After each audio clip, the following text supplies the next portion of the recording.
কেমন আছো ছোটো ছোটো সোনামণিরা? সর্বনাম দিয়ে বাক্য তৈরি শিখাচ্ছে তোমাদেরকে। শুনো, আমি আজকে ওই দিয়ে ঐরাবতটি আসছে দূরে, ওটা শিখাচ্ছি তোমাদের। শুনো, ওইতে ঐরাবত, ঐরাবত, ওইতে ঐরাবত, ঐরাবতটি আছে দূরে। গত পর্বে আমি তোমাদের এ দিয়ে বাক্য তৈরি এক তারাটি বাসছে সুরে। আজকে ওইতে ঐরাবতটি আছে দূরে।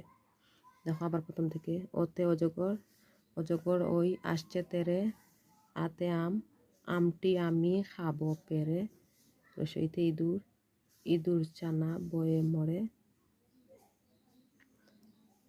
দীর্ঘইতে ঈগল, ঈগল পাখি শিকার ধরে, রসৌতে উট, উট চলেছে মরুর দেশে, দীর্ঘউতে উষা, উষা আসে রাঙ্গা বেশে, ঋতে ঋষি, ঋষি মশাই বসেন দেনে, এতে একতারাটি বাজছে সুরে, ওইতে ঐরাবতটি আছে দূরে। অবশ্যই আমার ভিডিওটি ভালো লাগলে লাইক কমেন্ট শেয়ার করবে। এইভাবে লিখলে তোমাদের লেখা অবশ্যই সঠিকভাবে লেখা হবে, কারণ নিয়ম অনুযায়ী লিখতে গেলে এইভাবে লিখতে হয়। আকার ঠিক মতো দিতে হবে, আর তারপরে মাত্রা দিতে হবে।